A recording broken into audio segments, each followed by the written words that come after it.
Okay, recording now. Hi, Keith. Good morning, Aaron. Good morning. Aaron McLaughlin in Christchurch, New Zealand. Keith Gilbert in Sydney, Australia. Today, we're going to talk about... That's interesting. There's a new thing on the... Oh, that's interesting. Okay. Skype is changing all the time, and let's just go with it. Today we're going to talk about beliefs. Way to go, Keith, you start. All good. Oh, I want to start on this one. Beliefs, complicated little things. In terms of NLP, and I was fascinated by this back during the days of my training. There was this idea that if you had a limiting belief, you could change it. So that was fascinating. What? You can happened? change your beliefs? Well, yeah, I was fascinated. I thought, I want this. But they went a step further, so I was really excited about that idea. A limiting belief, a thought that stopped me from achieving what I wanted or getting more enjoyment in my life, whatever it was. Then they went a step forward because I didn't know what NLP was, so I'm learning step by step. The thing they went... after that, so you can change a belief, but after that they said you can change a limiting belief to a generative belief, or a belief you want. Now, I was quite ignorant at the time, but that hit me straight away. I intuitively knew something's not right. About? Going from a limiting belief to what you think is a generative belief. So on the surface, it sounded really good. Still a belief. All I have to do is come up with a generative belief. What could that be? Oh, something really big, something without limitations. Oh, I've got one. I believe that I'm amazing. Oh, very good. You can see it's problematic straight away. I was fascinated by this, but I didn't have the vocabulary back then. I just intuited something's going on. And the metaphor that came to me straight away was, well, I've got this set of blinkers, and I've got a new set of blinkers. Maybe they're a different colour, a bit more jazzy.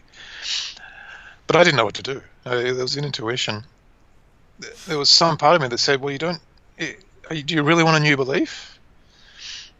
Or if you actually address the limiting belief, what would happen if you did that? What would spontaneously occur?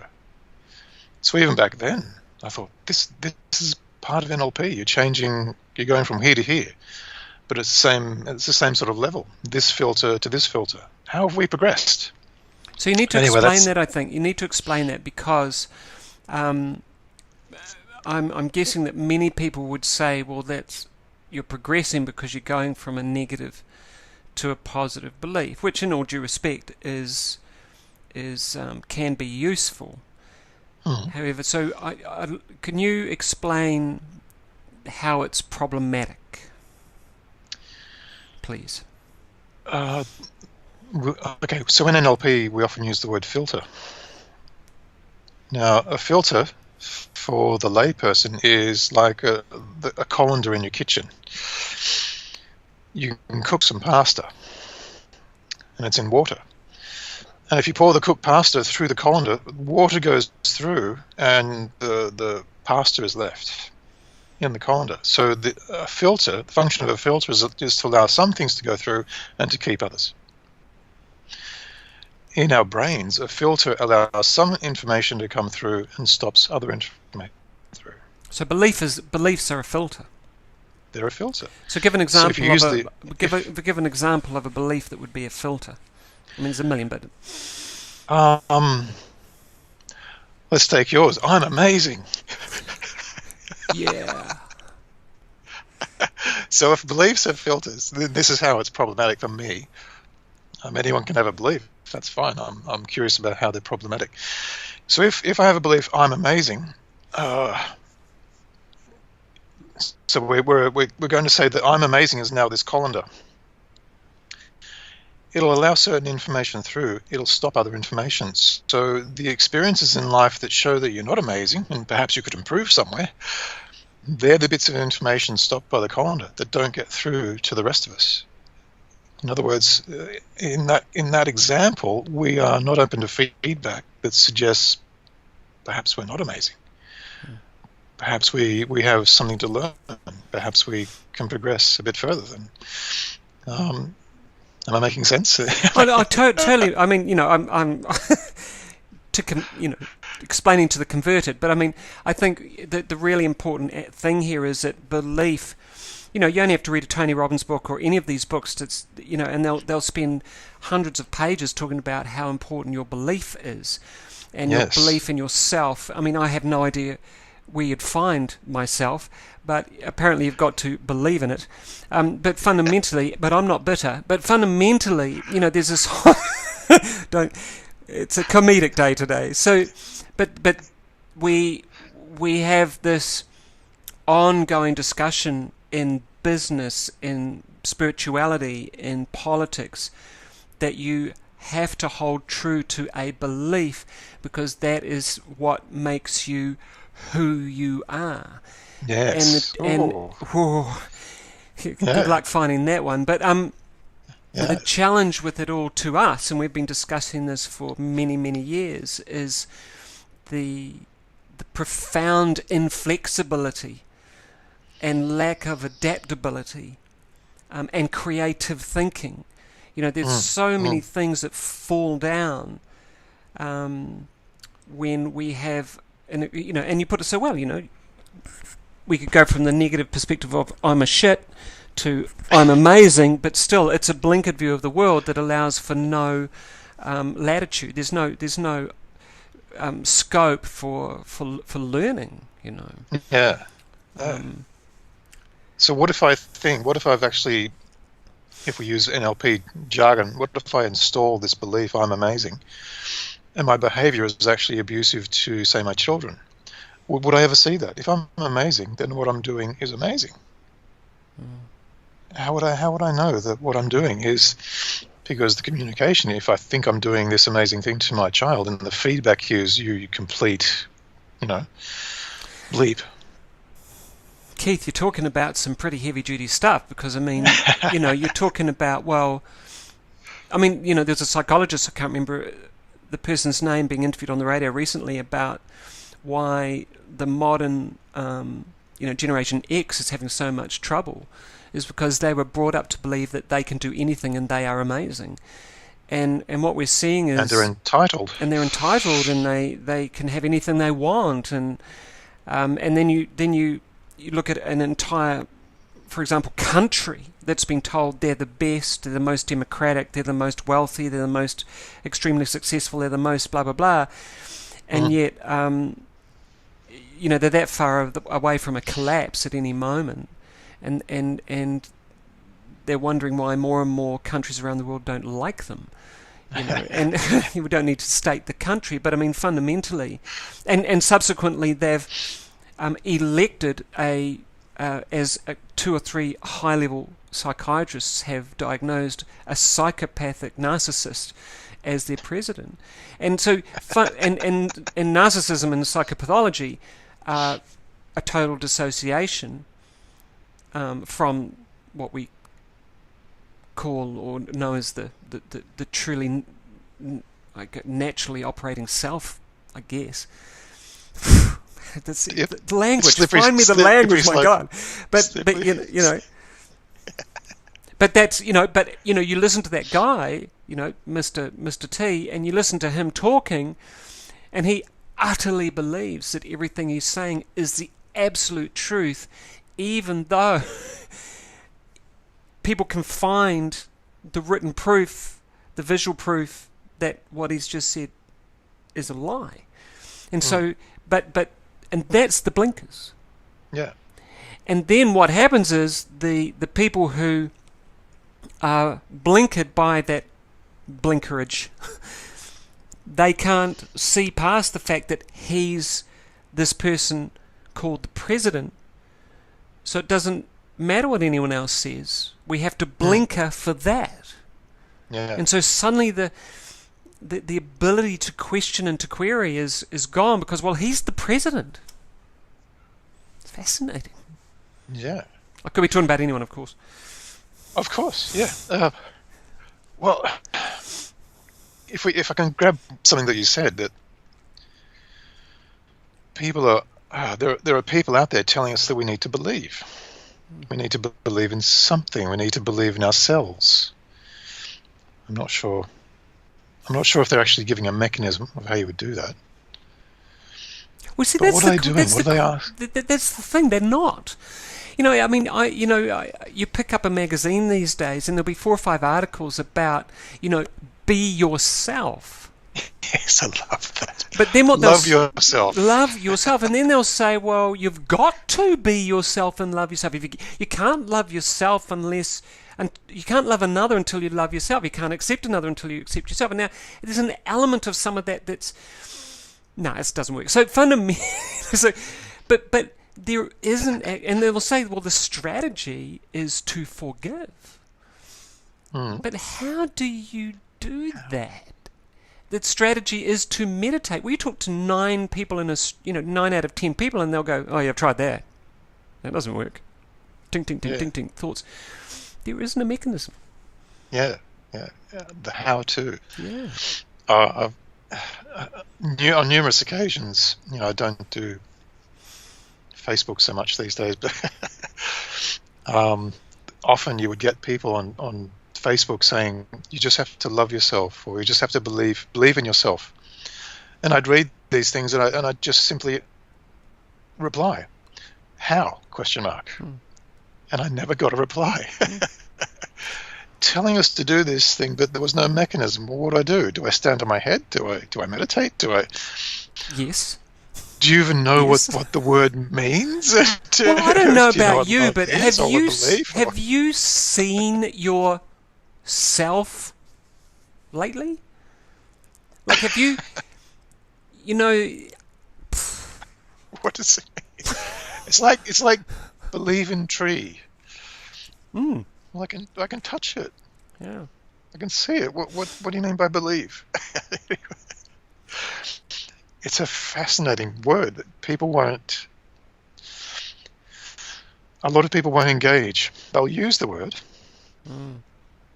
over and over again, but as soon as you go, well, what is it? Or how do you do it? How come there's no replies?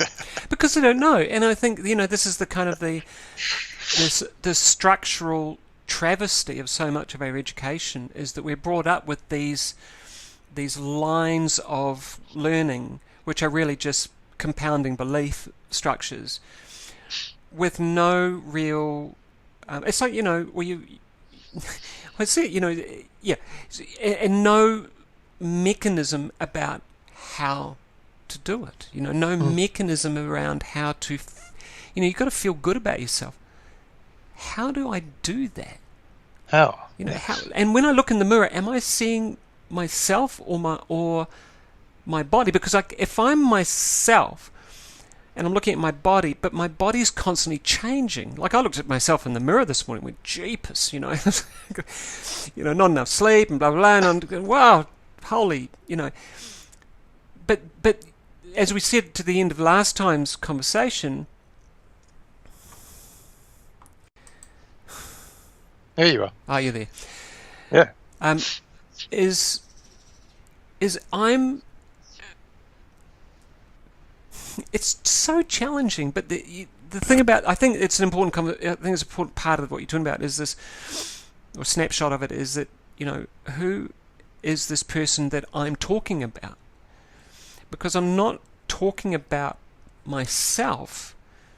I'm talking about my awareness of a whole bunch of behaviors which I've learned to associate into this thing called me. But me is this ever-changing, holographic biome. It's a hologram, it's a biome, it's all alive, it's never static. And yet there's an element where I'm viewing that. So that might be the self, but might be.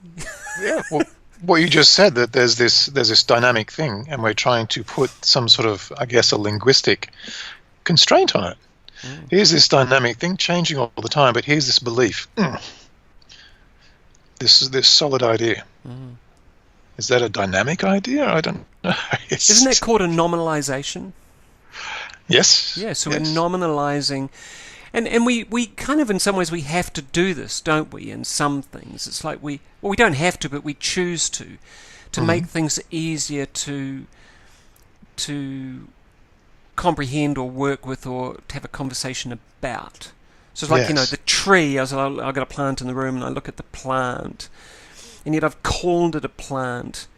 It's not a plant. It's an ever-emerging, growing, living, breathing, dying process. Yeah. But I've decided that it's a plant. So that makes it easier for me to deal with. It's something we have to do, naming things. Yeah, but it separates me from it. Quite possibly, yeah. Well, it limits our ability to perceive its dynamic nature. The idea of nominalization. So if we take an example of I am good,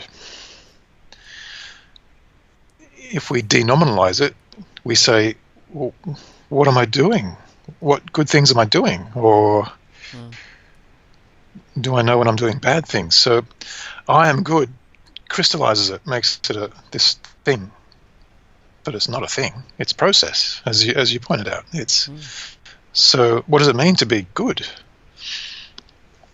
I've told you this story. I was like in a hardware store, Mitre 10 in New Zealand. This is very many years ago. We were living on Waiheke Island and we were going to get more stuff for our house that we're building. And my daughter Phoebe was 2 or 3 at the time, 3 I think. And we're walking through, and she was carrying this little flower, and anyway, so she must have dropped it at some point because she's just looking at all the cool stuff in Mitre 10, which is like Bunnings or whatever over there. Yeah. And suddenly we hear this voice from behind saying, "Hey!"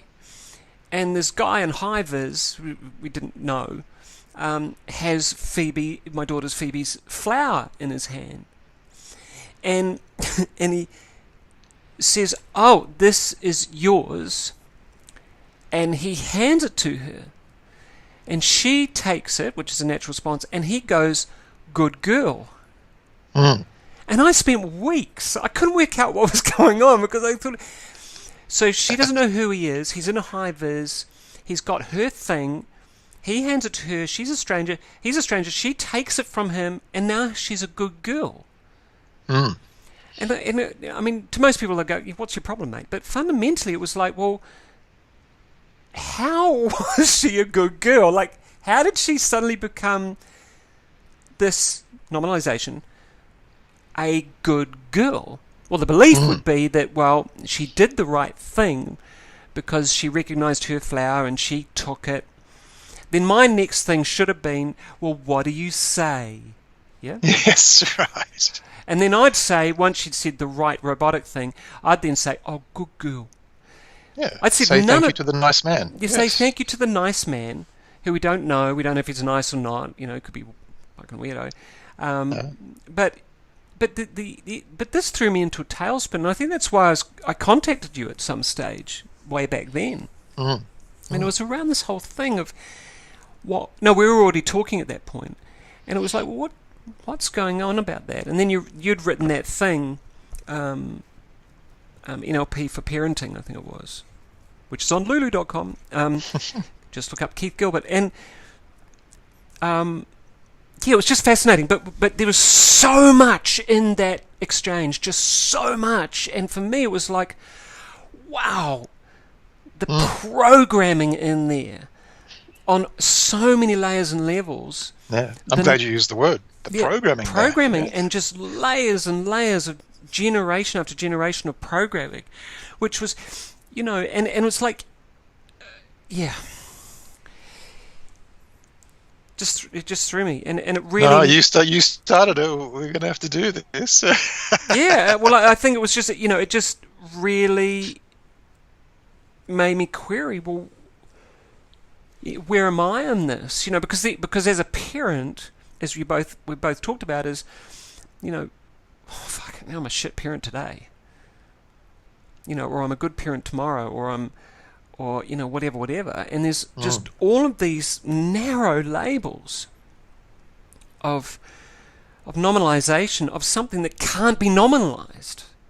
Yeah. Because there is no way of doing the right thing in parenting outside of just doing what comes right, and it might be that we do something that is short, medium, long-term destructive, but we don't know unless we're intending that. And then, but does that make me a bad person because my behavior as this bad person is structured in the hypnotic programmed learned behavior? Well, we can develop beliefs about ourselves because of the influences in our lives. Well, a good example is like throwing someone into prison and calling them a criminal. The person is not a criminal. They are just someone who's done something that doesn't fit with the paradigm. And some of these people do need to be separated off because they can't function properly, or they do harm. And yet, are they a criminal? I mean, you look at the statistics around these people who are doing these things. They come from a history, generally, where doing that sort of thing has been part of their upbringing. It's been part of their culture, been part of their whatever. Yeah. So, so that's programming. It's not who they are. Yeah. But it's a really easy and lazy way to go, oh, no, he's a criminal. Yeah. Let's stick him in there. Yeah. Off track, but it's the same. No, that's perfectly fine, because does that become then a belief? Absolutely, it is a belief. I am this thing.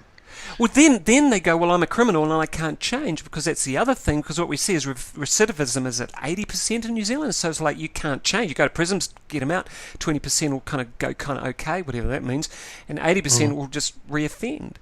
So that structures in that whole thing, well, once you're a criminal, that's the end of it, and so that's a well-defined line of belief as well. Yeah. And yet it all begins with the example you gave with your daughter, someone saying good girl. So on automatic, we nominalize this person. It's you are this good thing. So she's supposed to take on I'm a good thing now. If I do X, so if I take something that seems to be mine from a stranger dressed in high vis at a random moment, I should keep doing that because that makes me a good girl. Yeah. Yeah. Do I have to continue to be a good girl? What do I get? What are the benefits of being the good girl? There's no suggestion of where it would be appropriate to be a bad girl. How that might be useful. It's like, but that's a normalization as well. It's like, yes. Well, once again, you've got the filtered beliefs on two. It's like Democrat and Republican. It's like Labor and National. It's like all these. Isolated, narrow perspectives of reality that never meet because there's no communication between the two.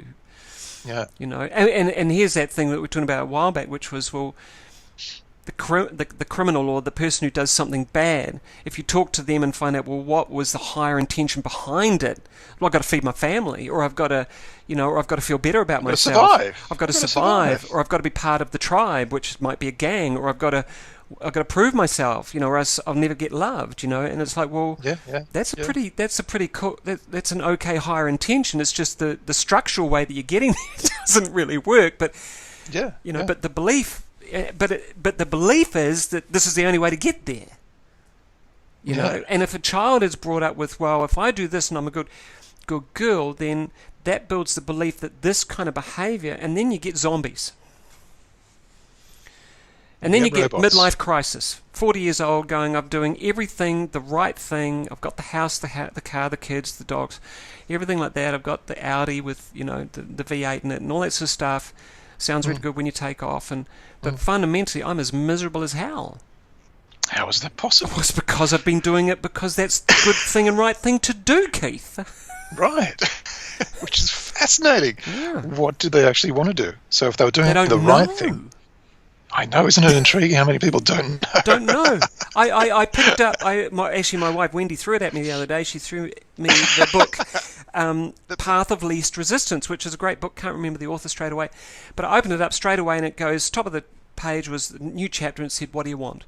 And the fundamental thing is and as he wrote, he said, most of us just never know what we want because we've been told what we want. And so to actually know what we want is actually could be quite anarchistic, and could be anarchistic, yeah. Anarchistic, and it could be quite, it's so selfish. What about your family? I love that belief. It's just so selfish. Oh, you're so self-serving, And,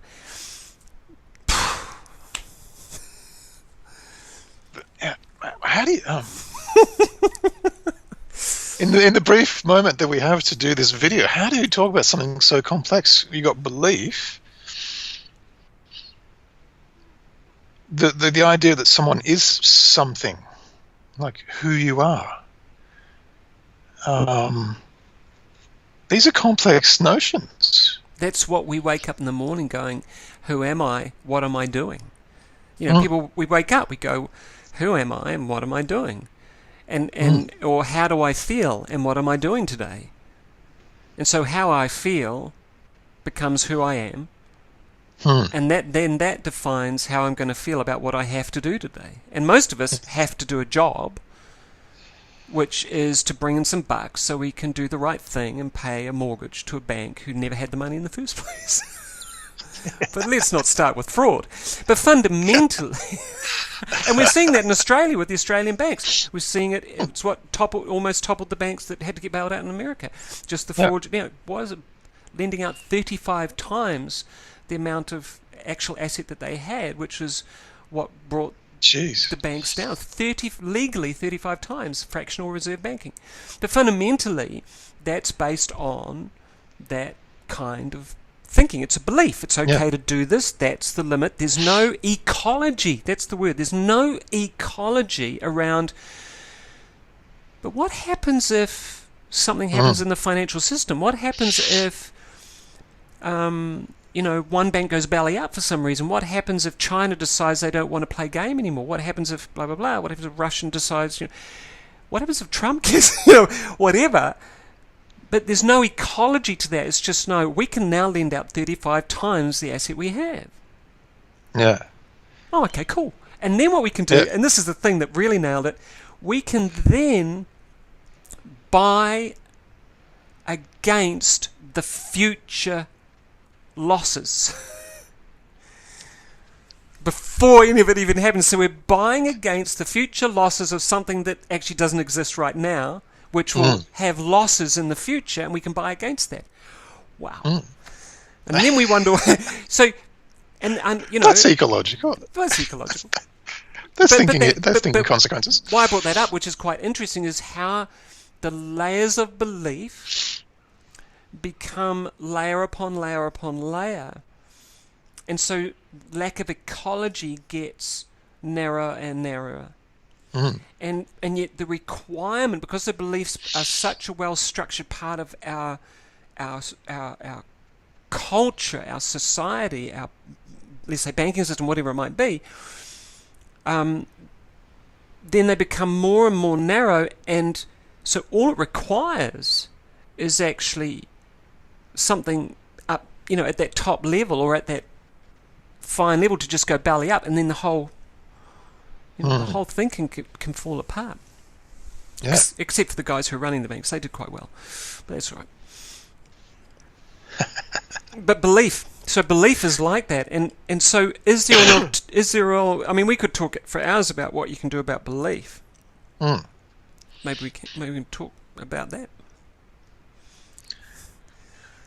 Well, when I think about my original intuition when I first came across this idea that you could change a belief and take on a new one, and my intuition was, well, if I started with a filter, what would I be doing putting another filter on me? So I intuited that if you created some sort of flexibility in a limiting belief, something would spontaneously occur. You wouldn't have to reprogram something else. Can you explain that a little bit better? So a new set of choices in a limiting belief? Is that what you said? Or Yeah, well, if if we discover a limiting belief in ourselves, Yeah. how do we go about changing it? Yeah. So, what can we do in NLP to change a limiting belief? Yeah.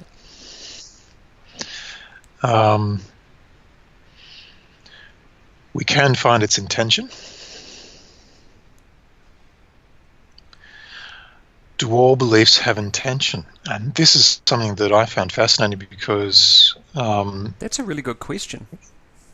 Well, in my training, it was sort of presupposed that a lot of things have intention. A lot of behavior has intention. Belief is a behavior. And I discovered that it's not always the case, because often our beliefs are not necessarily ours. We just took them on. Exactly. Yep. Perhaps there is an intention there. If I take this on, I'll be accepted. I'll still be able to fit in. So there could still be an intention there. Quite often, though, with clients that I've had and I've explored beliefs, they just cannot find an intention. They know that they believe something. They know that they're limited in some way. They can't connect to that intention. So I was always fascinated with that. There are occasions when a belief won't have an intention. How do you change it? How do you add flexibility to the system? So if I believe that I just have to vote National, and I mean it was interesting because there were interviews, because we have had the election just recently, 6 months ago or something, I don't know, and people were asked before the election, who you're going to vote for. Oh no, I always vote National. Why is that? It's just what our family do, and that was a couple of the quotes back, and which intrigued me, and because it requires no thought, and if it's what your family's always done, then there's an element of protectionism, nepotism, but also safety and security in that. You're doing the right thing, you're a good boy. And I was just sort of thinking, well, okay, so how do you add flexibility to such an incredibly strong belief so that there can be choice? Yeah. How do you do that? So if I've got that belief, how do I begin to do that? Well, first of all, I'd want to inquire as to whether you want to change the belief. No. Or you're happy with it. If you're happy with the belief. No. Why would I? Because Labor's such a shit. Yeah. They've never. Every time they've got in, they've just screwed everything up. I just like to put a caveat in here. Neither way, for me personally, I'm just playing devil's advocate. You're playing a role. Yeah. Yep. Role. Not green either. Don't actually. My psychology doesn't run that way. It doesn't run into these sorts of things very well. Which is a belief. But I'm open to change. So there's a good question. So how does... It's interesting. I was watching Milton Erickson, a little video of his yesterday. Milton Erickson is probably America's preeminent hypnotherapist, which a lot of NLP was based on. He was a medical doctor, psychotherapist, psychiatrist, I believe, and spent most of his life with polio and incredible pain, and just a phenomenal ability. But he gave this story about this person who, as sure as the sun shines on the fields, I will go for a swim tomorrow. And that was what he'd said all through his life, and never went for a swim. Yeah, it's a great story. And then he met someone else who said, it's the same kind of quotes, because from the same kind of part of the country where there's kind of ways of saying things. But sure as my mother has black hair, I will blah blah blah tonight. Said it to his dying day. Never did the thing. Because what we also have is we have things that are beliefs, and we know they're no good for us, and then so we set up a thing where I will. There's a stupid billboard for the Crusaders in Christchurch. Oh, forgive me, I'll get crucified if anyone in Christchurch. But the Crusaders is the rugby team, blah blah blah, and that, I guess they play well. I don't know. But the hashtag we will. And a guy with a bloodied face. like this, hashtag we will. It's like, what? When? How? And will it look that bad? That's right. Or is that before or after we will? Seriously, is that just happened because you did?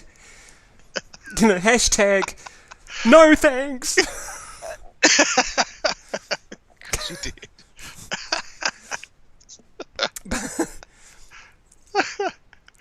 So what I'm getting at there, I think, is this whole sense of there's also the awareness sometimes our beliefs aren't working for us, or there's a sense that I've always done this, and yet I inherently know that it's not working for me, and so I will change it.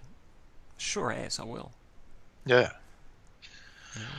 Oh, and the effort you can put into changing a belief. So, how do we change a belief? Well, so you said something. Sorry to interrupt again, but I mean, you said something because you wrote about this, and I think I really liked it.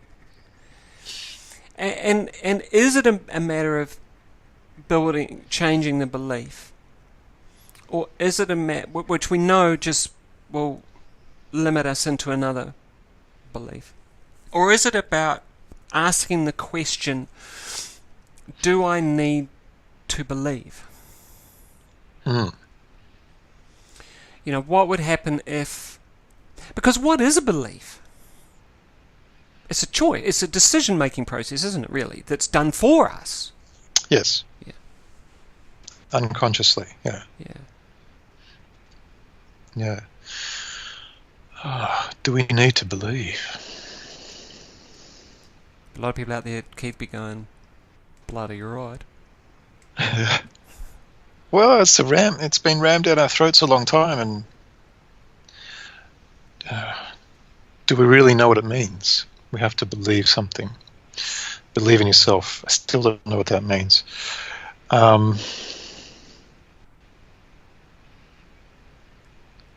Believe you can. Have you got any examples of actually knowing, of actually doing? If you've got examples of the fact that you've done, you don't have to believe anymore, do you?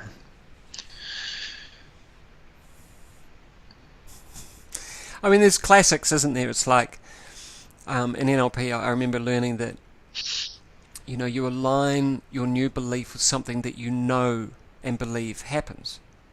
Like the sun coming up. You have a picture in your mind of the sun coming up, and it's orange, and it's coming up over the horizon, and blah, blah, blah. And we know that that's happening, so it's become a belief. But, I often queried that. How is the sun coming up a belief? Because it's a mechanism of fact, in a sense, in a cosmological kind of way, that, the earth turns, which makes it look like the sun comes up. So the sun's coming up. But it's not, I don't know if it's a belief. Like, I know it's coming up.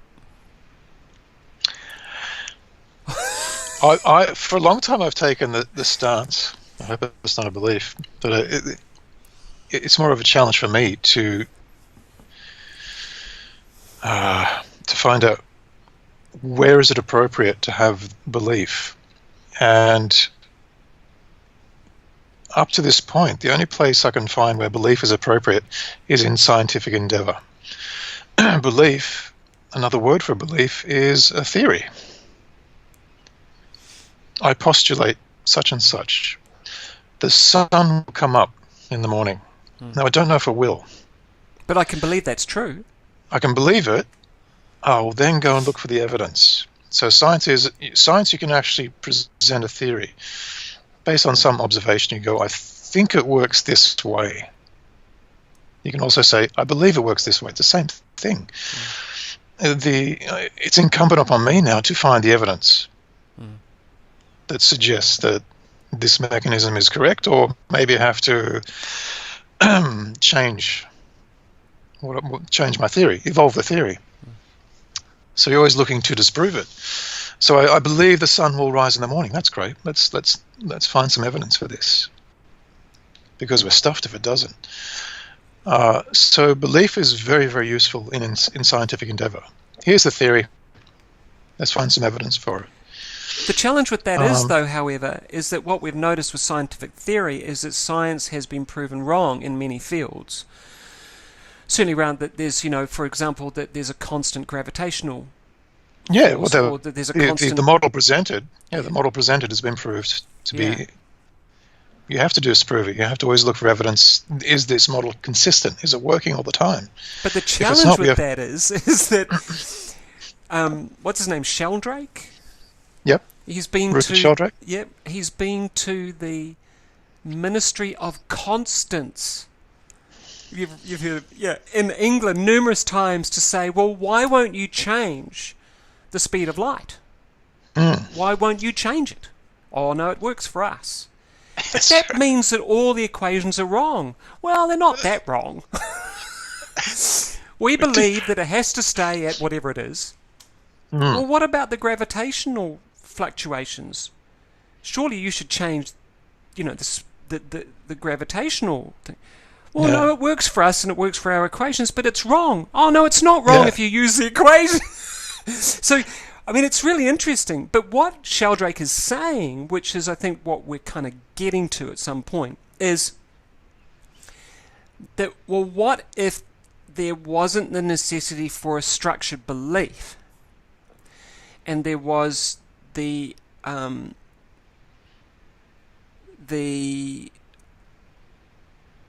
openness for a fluctuating opportunity to make decisions on a constantly moving on the fly. So it's like, today the gravitational force is 8.4 or whatever, point blah blah blah. Okay, well, let's just work out what the speed of light is for that today.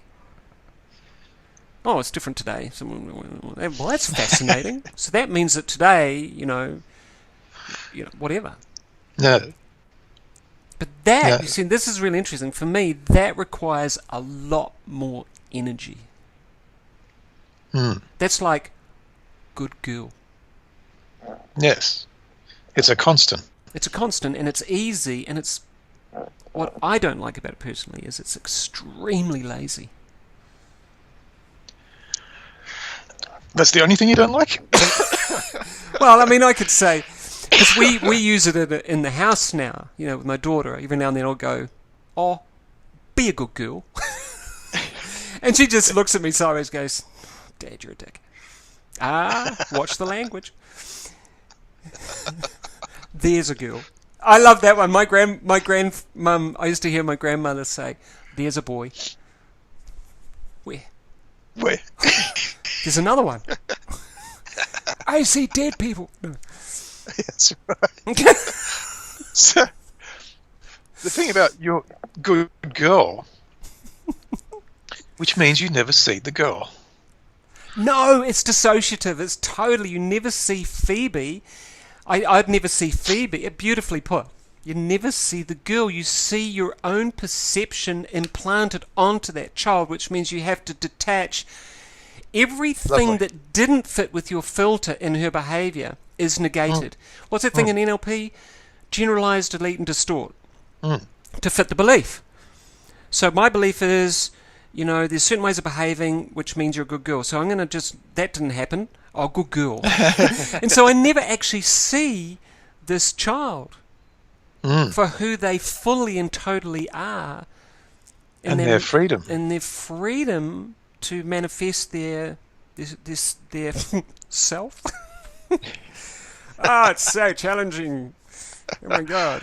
The thing that you said, though, if I call her a good girl and these behaviors are acceptable, and then she does these other things, there's an inclination within me to push her back into the good girl because she's going beyond. She's actually exploring other possibilities. Well, what if I did this and this, which I might not agree with? Well, don't do that. Oh, I've got to push you back into being a good girl because you can't do those things. Don't do those things. Of course you can. She's free. Yeah. So where is it within a relationship, instead of a good girl, where is it in the influence? Well, you're free to do whatever you want.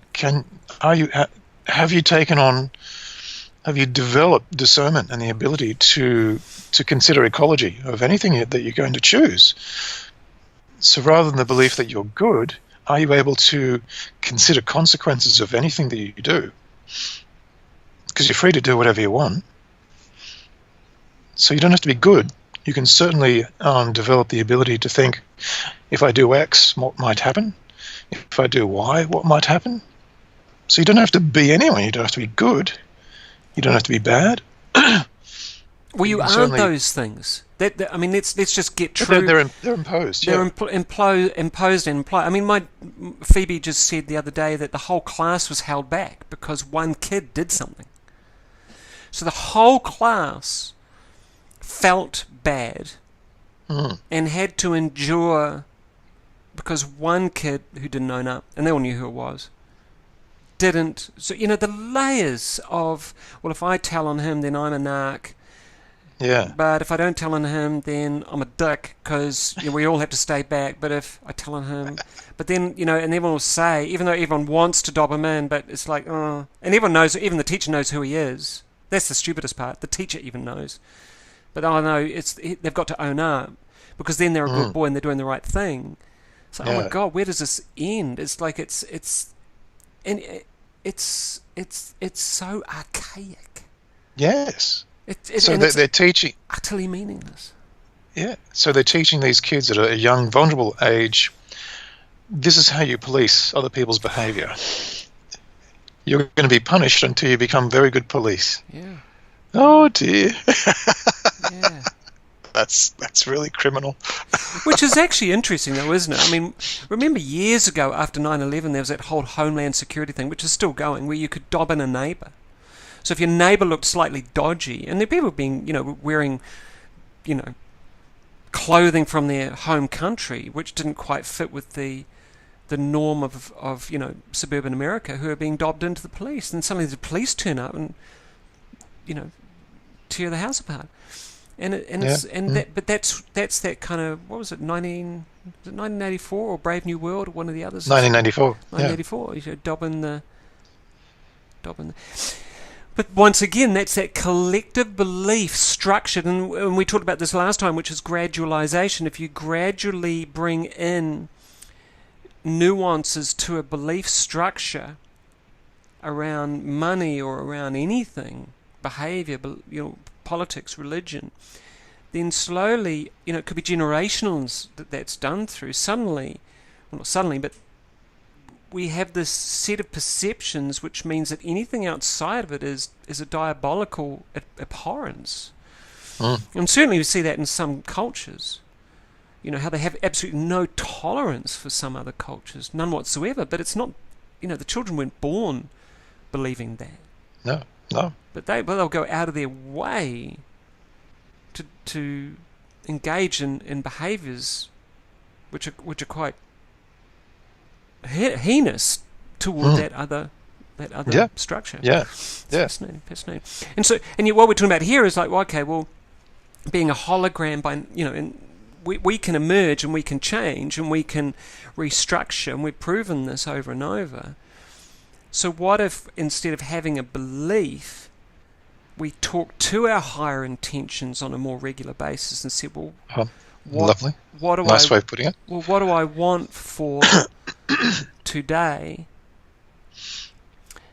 So it might be feelings of compassion. So I want more feelings of compassion. Okay, so, and then I go into a conversation with someone, a client or whatever. So rather than believing that they have to act in this way for me to be happy, or I have to act in a certain way for them to feel safe, I just simply come from, okay, well, I've got to make a decision right now. How does that decision relate to feelings of compassion? Yeah. So if you're coming from the higher intention, which is compassion, Dalai Lama talks about that, doesn't he? Dalai Lama talks about, but he doesn't have a strategy. He just talks about we must have forgiveness, we must have, which is nice, but how do you, so if you understand, I guess if we understand that belief is further down the scale than values, so we're talking about a value or a higher intention sort of proposition, which might be, compassion. So I walk into a conversation with compassion as my higher intention. and allow that to dictate more of how I want to have a conversation. Yes. And that would also say, well, I have compassion with my own inner feelings and experience with respect to this conversation. Yeah. And you could set it up specifically for that conversation. Yeah. So it wouldn't be a fixed belief, I have to do this every time. No. So with each context, you could step back from it and go, what am I trying to achieve here, and what do I want that for? Yeah. So as soon as you go up higher levels to intent, then you can operate from the intention. Yeah. You don't have to, the belief is always at a low level. And that's, I love this. So someone says they have to hold a belief. And as soon as you ask, well, what do you want that for? As soon as they answer that question, the belief becomes redundant. What's secondary immediately? Yeah. Yeah. You don't have to constrain yourself to that filter, because if you're operating from the higher purpose, the higher intent, yeah, you don't need it. Yeah. You're coming from a state, whether it be compassion or whatever. Coming from there, what do you need the belief for? You're going to behave through that compassion. That gets me. It's so simple, and it's sort of the belief dissolves, and you're not constrained by it. The challenge with it, I guess, is that beliefs also have a useful place. If I'm in a situation where I'm feeling vulnerable and I don't know how to feel, how to access that higher level in this moment, then what I'm going to do is I'm going to, because I'm feeling emotional or I'm feeling frustrated or whatever, I'm going to go for, well, I believe that this is right. And so, and that's the challenge, isn't it? So how do we, in times of urgency or, how do we have the flexibility to not need to default to a belief at those times, Yeah. That's a matter of how willing we are to discipline ourselves in terms of accessing really, really nice, robust, resourceful states that are content free, so that when we are exposed to something new, potentially confronting, potentially challenging, we'll go into a resourceful state rather than, as you say, default position. So that does take training. That does take a bit of experience. It's interesting, though, because in that conversation, I can hear potential beliefs about how I should behave in those kinds of new contexts. Well, if you find yourself in a spontaneous, resourceful state, then the beliefs can be numerous. They're not fixed. You'll be able to. You'll have flexibility in the moment. And yet, am I hearing the potential that I believe I should have flexibility? I believe quite possibly. Quite possibly. I mean, inflexibility is appropriate at times as well. We don't want to take anything away from people. It's interesting because for about 4 years until recently, I've been doing clowning, which is going into hospitals and doing medical clowning, which is working with kids and elderly care. And the one thing about a clown is there's no beliefs.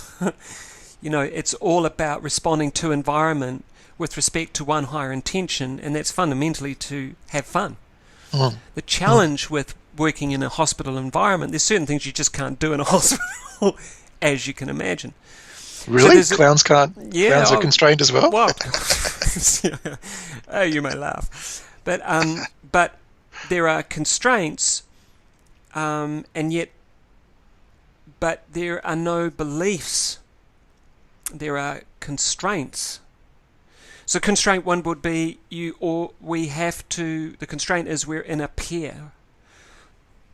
So clowns always have to work off each other in pairs. So we don't even have to work with anyone. Like we'll often go down a hallway and we'll just be running off each other, doing stupid stuff or making gags or whatever, making spontaneous things up and having a laugh, and no one's there. And what the constraints will be is that and that's how we warm up sometimes. But we'll also do it because sometimes someone will appear, and there's two crazy people in the hallway doing something weird, which will always bring some response. That's the fun stuff, because the number of times we will have a response which is a belief-based stuff, which is, oh, I don't like clowns, and it's usually quite binary. Oh, I love clowns, or oh no, I can't do clowns. It's really interesting. Most people I like clowns, but they're still a little bit standoffish because they don't know how to quite deal with it because it's so out of the norm.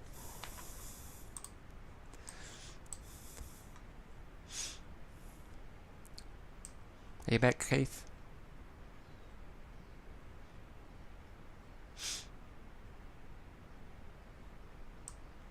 Hello. Yep. Good. I hear something. Back, I hear right. something. Yep. Yeah. Anyway, so I guess a nice training for people is to do something where they can safely work with someone, where they can test out these concepts of, oh, what can I do now? What can I do now? What can we do now? Rather than I should or I shouldn't. Yes. Because the clowning thing is so, and why people don't unconsciously feel uncomfortable around a clown is because the mirror neurons go, oh, we could do anything. And that scares the crap out of most people. What would happen if I was allowed to do just about anything, And they do. It's like, oh, They do. I could be on the receiving end of this. Yeah. And The inability to play. inability to play. Because of that belief. I can't engage. I can't go into a childlike state and just muck around with someone who's already there. Yeah. So one thing I like to do with beliefs is beliefs, because I love submodalities, which we've talked about it earlier. And so one thing about beliefs is that generally someone will have a place where they go to get their belief. So if you're going to have a belief around, well, I believe I need to vote for National, I might kind of really be able to picture that up there. And it's like it'll be maybe colour, might be quite a big picture. It might be a national sign with a big blue N, and there might be someone who's standing next to it, because we see billboards everywhere. So it'll be something that kind of symbolises that. And so if for someone who's interested in creating or exploring flexibility around that, I might say, well, okay, what's your strength of feeling or strength of belief when you see that? And we might get a 9 or 10 out of 10, well, no, I really feel. So one thing that's really interesting, and you can do it yourself, is go, well, does it feel the same if I move that picture to there? And this is and so you grab it. Like you can do this personally, grab your own picture and move it to there. And 99% of the time, there'll be a shift. And there'll be a shift and you'll see the person, or you even internally go, oh, wait a minute, that doesn't feel right. So you're not changing the belief as such, but you're changing the position in which it sits. Now that, in a structural sense, your brain has now had to move where it positions the placement of that belief. Then you say, is it still as bright? See, for me, the blue just went to green. It went to a lighter blue-green.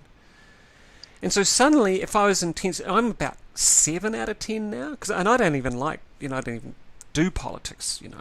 I've been told I should. You should. By those who believe it's very simple.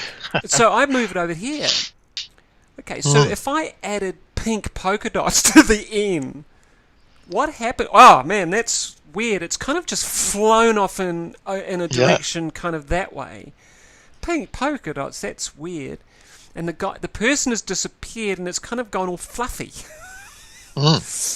Which makes me laugh. Yeah. So, for the viewer, work out, you don't have to, it's not that we're saying necessarily that you should not have beliefs. We're not I'm not advocating for that. I think. But what I'm saying is, well, what if though there was more flexibility around the beliefs that we do have? Now, there are some beliefs, and I think they're more along the scientific fact. Like driving on the left is a good belief to have, and it's scientifically proven to be quite effective 100% of the time. So, but if you're in the US, yes, not quite 100. It's 100% ineffective, 100% of the time. So it would be really useful to have the ability to shift some of these things around. And why I go like this is because, as we said, when we were talking about this a while back, when we were talking about submodalities, about where we put certain things in the news and where we place them and how those can cloud our ability to see our own experiences. Yeah, that was you did that so well. I was Well, blown away by. Well, it just occurred to me that vulnerability, speaking personally, but because of curiosity around how it can continue to go on this way, I'd put some of these things globally right in front of my face. It's like, wow, that doesn't work. And it was like a virtual reality moment. It was like, bam, bam, no, thank you, man. Yeah. So the query with this is, okay, so if you know that there's a belief, and it's potentially something that you recognise, let's speak personally, if I recognise that it's not working for me or needs more flexibility, the best way to ask ourselves, well, how do I know I have such a belief? And how I know is because it will be represented in my head somehow. It'll be a picture, it'll have a dialogue possibly, it'll have some history to it. But start with the simple thing. What's the picture? Yeah. And where is it in space? Yeah. How do you code it? How do I code it? And the thing we know about code is we can recode. And we can add code. We can remove code. We just did. If it was up here and it was blue, and there was a person there, and you're able to change that just by change of position, and this is not a request to change the belief. Nope. It's just, well, how do I code it? Well, I looked up there and I see it, which is lovely. I mean, we've done some modalities, but it's always intriguing. When I think about my belief, I'm looking up there. Well, that's fascinating. Oh, it's blue and there's a big N. That's fascinating. You're coding it that particular way.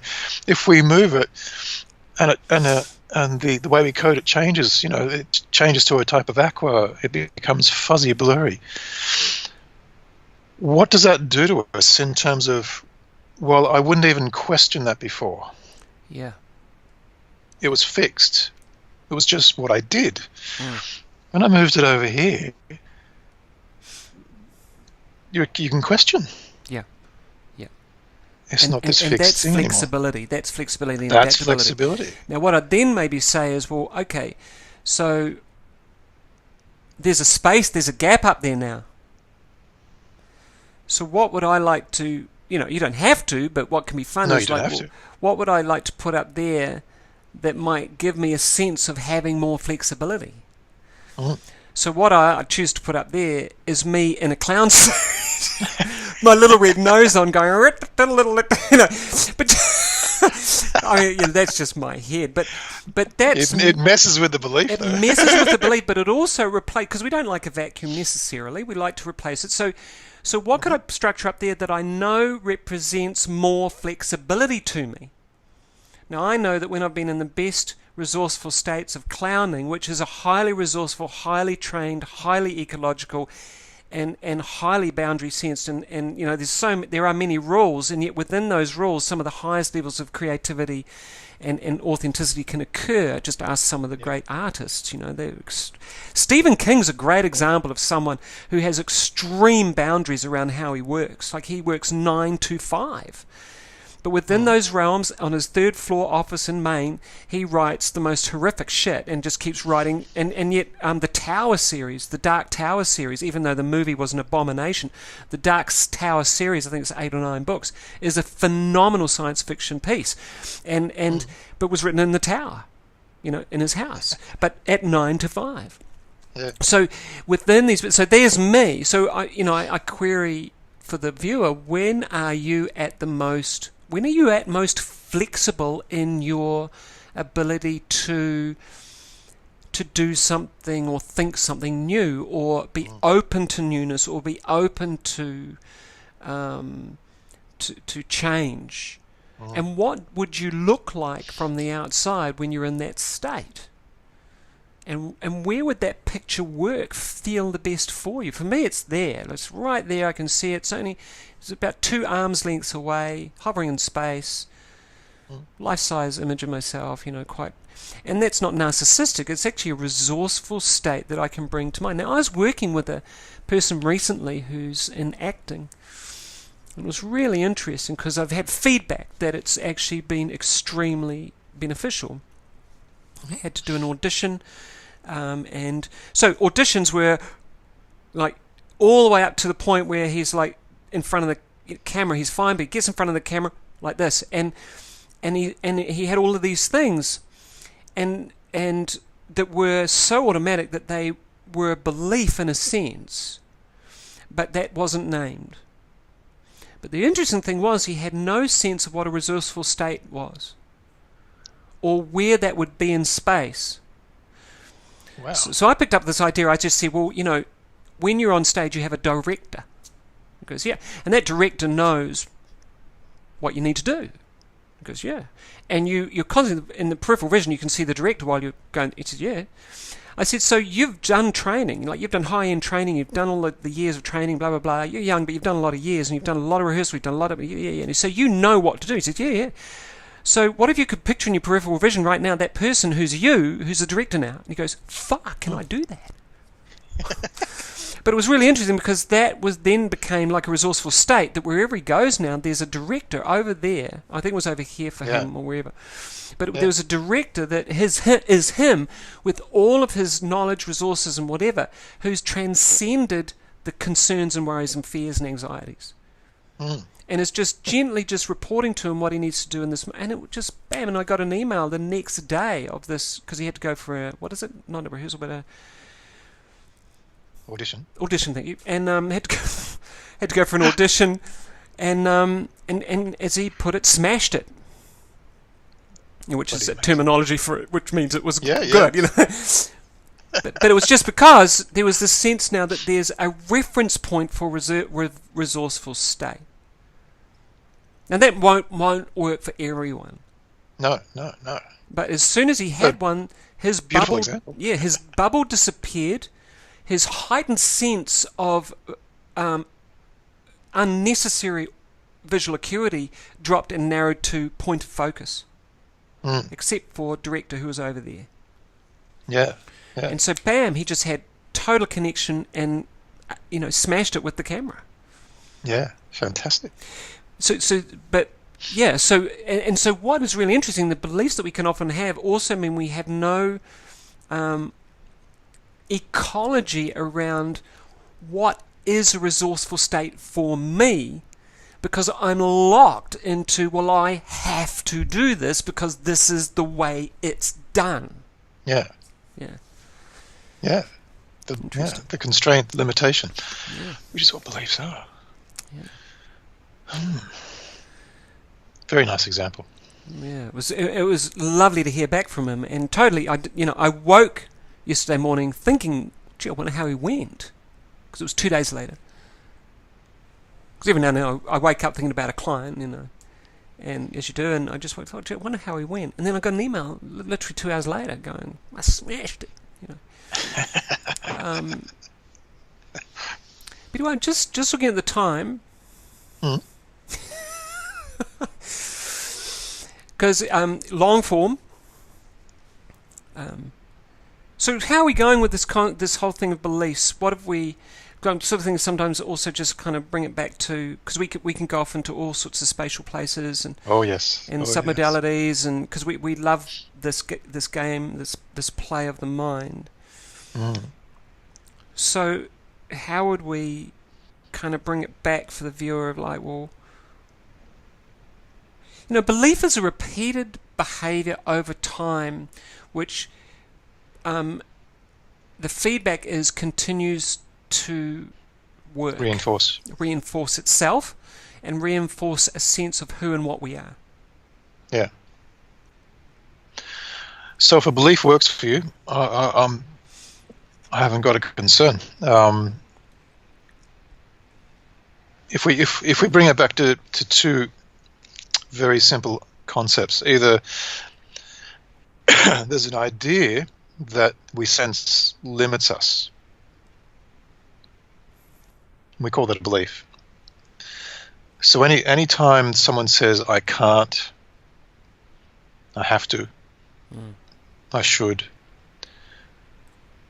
it'll never happen, I'm not good enough, I'm not worthy, where do these come from? And we're not interested in the history, but it's a curious thing, isn't it, that they're there. There are these programs running, and they're just linguistic ways of saying, well, I'm stopped somehow from exploring beyond that thing. I can't. Well, what would happen if you did?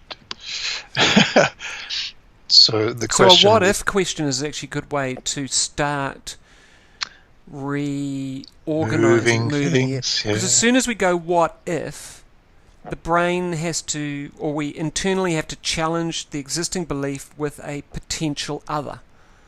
And as soon as that happens, the rewiring begins. Yeah. We might go into start to move things that used to be solid. Yeah. So for our viewers, a limiting belief is quite simple to recognize. They're the things that I just said. I can't, I have to, I should, it'll never happen, I'm not worthy. These things that stop us from seeing beyond. We stop ourselves, or we won't allow ourselves to do certain things. That's a limiting belief. So, as you've pointed out, change belief, first of all, we can find out how we code it. Do we see it in a certain way? Do we hear it in a certain way? Quite often beliefs, there's a lot of internal dialogue, and it might not be ours, it's someone else saying, you can't do that. Yeah. And position of that dialogue can be really interesting as well. Where could it be? Like voice of God, it's like, it's coming from here! It's up here, it's back here. Yeah, and it's a man and it's booming. That sounds like Dad. Yeah. Or a school teacher or something. Yeah, so people can hear these voices, represent them, and they're out here. They're not where my voice is, which is probably straight between my ears. They could hear this. It's this fascinating notion of how we code an experience. And so that's the beginning. That starts the movement, the jostling of the belief. How do we code it? What happens when we change it? Change the positioning, or the quality of the sound, or the quality of the image, or the quality of the feeling. How do you change the feeling? And it jostles you. It makes you move from this fixed feeling, this fixed picture, this fixed audio. And if it has an intention, if the belief has an intention, and we go up to that higher level intention, the belief starts to dissolve. How can the belief be maintained if we know what it's for? So if we step into that intention, which is far more expansive and allows far more flexibility and more choice, how do you maintain the belief? So it just begins the process. We're not going to get rid of it, but it means we can do that, or we can do something else. And I always challenge, people say, come to me, I just want to get rid of that thing. Yes. And I think, that's not ecological. It's like, because the limiting belief, once recognized, is useful. So if we have a limiting belief and it's like, well, I should vote National, and then we generate an ecology of ecological thinking, which is, well, actually, I'm just going to decide on the day. It doesn't do my research even. Yeah, might do my research, talk to some people, whatever. It doesn't mean that belief doesn't exist, but what it'll do is it'll overlay it with concepts of choice. And I think it's really interesting because some people say, well, I don't want, if I change this, how I feel today about what happened, will that mean I lose that what happened thing? And the answer to that is, well, of course not, because it's always in your memory. I actually wonder. My grandmother, she had terrible dementia at the end, and I have a theory, and I'm open to being, but the psychosomatics of how the mind works is, I've had a number of people come to me years ago going, I have a challenge with with my memory at the moment, and I learned to ask a question, and the question was, is there anything in your memory that you would rather not remember? And across the board, they all went, well, there is actually. Oh, okay. Yeah.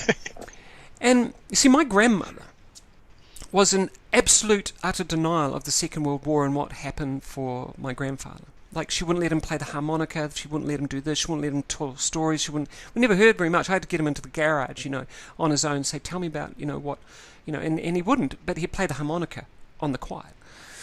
Because that was what he learned to do when he was at the war.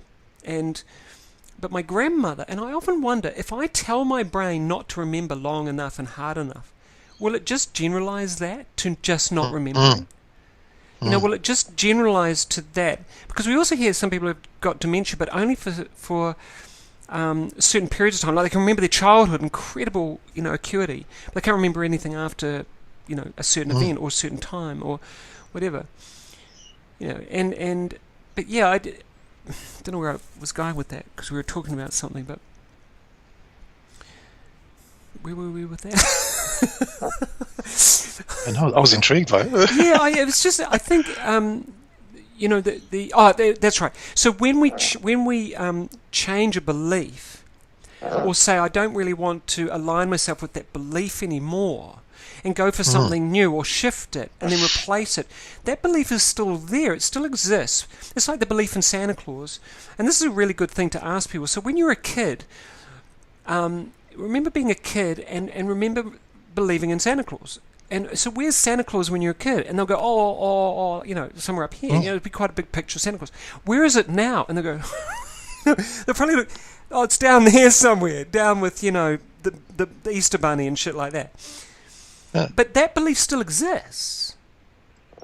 But it's now in the place where we put the beliefs that are no longer relevant, or that no longer serve us, or whatever. Do you know what I'm saying? So yeah. It's almost like in NLP, some people, it's like we're not removing that memory. We're just saying, okay, well, I can see it from a distance now, and there it is, but I've actually overlaid it with some learning, some understandings, and I've actually changed the colour of it because it was too graphic, and I've got a sense of myself in the resourceful state now, so which softens that memory. Here's an example. I worked with a woman quite a long time ago, and it was a shocking thing, no content, but this young woman was very young, and she'd had a most heinous thing done to her, and after it had been done, she couldn't see colour anymore, and so her through a friend of a colleague, her mother called me up and said, will you work with my daughter? And I said, sure. And so she sat down, we did this work, and it was around the trauma. But I said, I don't want to know anything that happened. And the relief was huge when I told her that, because she'd been, counselling, and I think the police had some counselling help there and all this sort of stuff, which is fine. But the trauma was just so associated. Like, as soon as she closed her eyes to go there, and she was just so in it. It was horrific. We did this work, and why I'm telling this is submodalities. We did the work, and it was all eyes closed, but from a specific process that we use, the trauma relief process. And she opened her eyes, and the first thing she said was, "Oh, the trees are green." And it was like, so what I'm getting at is submodalities belief, all these different structures are actually wired in specific ways and can work both ways. So a trauma can make our brain-body system shift so that it can no longer operate in a specific way, and it'll do that for higher intention, which is to keep it safe. But when we shift that, the biology, when we shift the trauma, do you know what I'm saying? So it can work both ways, and that's and so colour is something we can shift submodality wise, like I did with the National Party symbol, change the position, but and change the colour. But that can happen on its own. It happened spontaneously with her. I mean, what an extraordinary thing to happen. It was, and her mother walked in afterwards because she didn't want to be in the room, and the daughter was older than legal, so I could work with her alone. But her mum was in the other room but couldn't hear anything because the daughter didn't want her to be around, and mum couldn't deal with it anymore. And but as soon as mum walked into the room, daughter got up and looked at mum, and mum said, "Oh my God, you're back." Because her eyes were doing what they're supposed to do. Yes. So the daughter's eyes were now seeing mum. And the mum could see, that nuance that child, daughter, mother, daughter, son, father, daughter. You can see these nuances and you know when you're being seen. It's just phenomenal. But all of that, so the trauma had created this dissociative process of not being able to see. Like it had built a whole bunch of filters. Yeah. For higher intentional... To actually filter out colour. That's true. I understand why. I won't get into that. But then... change the experience of the trauma. Submodality is back. Interesting thing is, my guess is, all of that submodality was in the trauma. It lived and breathed in that trauma, there was colour, colour, which she couldn't get, and there must have been something about colour in that experience that was so profoundly horrific, and I guess at a stretch what that might have been, but isn't that, it's just that fascinating thing. So some people say, well, how can a change in colour, blah blah blah? Well, it's neurologically how the brain works, and you can, and in seconds you can shift a trauma just by adding or removing the thing that has been added or removed spontaneously by the brain body. I hope that made sense. No, it does. Years ago, I asked someone to help me work with a limiting belief, and it was content free. I didn't tell them what it was. It was funny. I had the expectation, well, once that limiting belief's gone, I'll be able to do all this other stuff. That's not what happened. So we did the work, and the next day I'm going for a walk. I remember this like it was 5 minutes ago. Walking up a particular street, it was a small incline towards a T intersection, and I could see colour. Wow. Now that might sound strange. Of course I'm seeing colour, but I was stopped in my tracks, and I thought, what the hell is going on? I could see colour like I was seeing it for the first time. It was the strangest experience, and I'm looking everywhere and realising that I'm seeing colour everywhere. And it's very hard to describe, but it was, whether it was more colourful than it used to be, I don't know. It was just a sense of, that's colour. And that was this profound change from this work that was done the day before. And the person had no idea what the belief was. I'm not sure, because I had the expectation, once that belief's gone, I can do everything. I can do all this stuff. I'm not sure what happened to myself behaviourally from that day on, but certainly in terms of some modalities, I could see colour. It was like I was seeing it for the first time. So when you think about what seeing colour for the first time and how that might influence the totality of your experience internally, and how... Oh, it did. And how that transpires over time, because you've got to rearrange your whole visual perception of reality, which means your whole perception, because it's one of the 5 major senses of reality, and so your whole body's got to reorganize for a new reality. It's pretty profound. I couldn't put words to it. I just knew that there was something brand new in my experience. and somehow it was moving me forwards. It was just a shocking, it was a lovely shock, but it just stopped in my tracks. Color green, red. It was just amazing. There's really interesting research being done now, and it has been for years, but more now because of the machinery that can measure it, but on trance states, and also states influenced by things like psychedelics. And what they're noticing is that hypnosis, certain types of hypnosis, have very similar influences as some psychedelics. The difference being is there's no chemical influence, but there is, because the brain's generating the chemicals. But what they're saying is that with certain types of deep trance hypnosis, and why you can get similar benefits from that as to, say, clinical dosages of LSD, like 1 or 2 doses over a week for alcoholism or whatever, is because you get an experience which is filter-free. And so your brain in that state has to remap, and they can see it happening on the scans. They can see the brain having a whole new way of identifying with itself and the world. Even though it might be an imaginary world, the imaginary world is still made up of the things of the world. So the brain goes, wow, that's a tree, but that's psychedelic, wow. Or it might be, I'm floating on a cloud and I'm weightless and blah, blah, blah, which might be a hypnosis session. So the brain-body system suddenly goes, wow, this is profoundly amazing and new and calm and relaxating.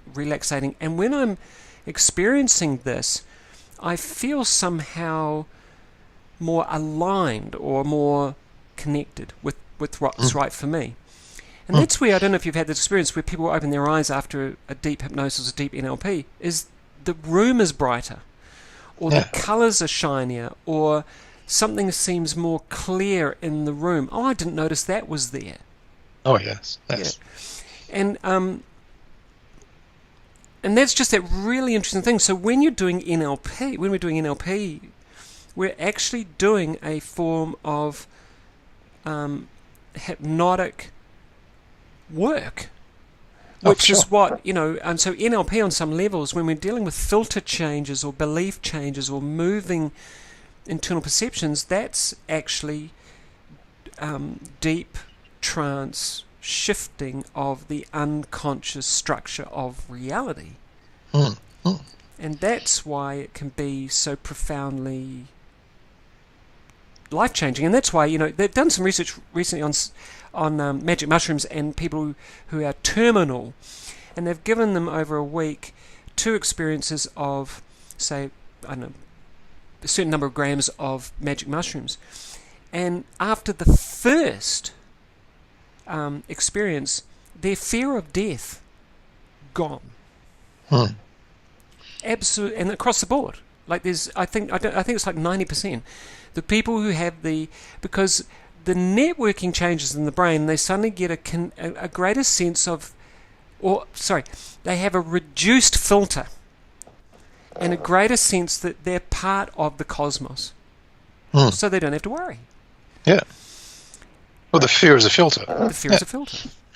And when we have a belief about death, which is a filter, and that belief is suddenly transmogrified or transformed or released or removed or softened, then we can see that there are other possibilities. Yes. So death isn't just like a wall or a black hole or, oh my God, I'm going to be judged or whatever it might be. It's like, I might actually just turn into compost, or it might be, I might just float up into the other realms and become pure consciousness, or I might connect with, the last Dalai Lama in some other prophetic time, or, whatever it might be, but it's irrelevant what it is. The filters, what it means is their experience has suddenly been heightened, and once that happens, you can't reverse it. And that's what seems to be what's so important about this. So you might, in just your experience, you can't go back to not seeing that colour. You might, however, something might happen where a similar event occurs, which is similar to what caused you not to see those colours in the